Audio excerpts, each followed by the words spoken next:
A 21-meter-long pipe made of Eltex TUB-125 is buried 1 meter deep and refrigerated to 0 degrees Celsius.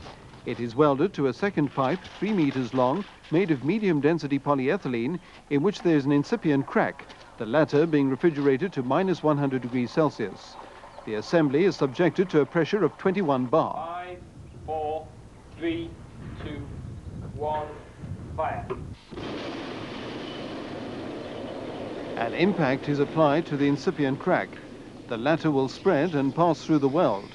The pipe under test must arrest the cracking as quickly as possible.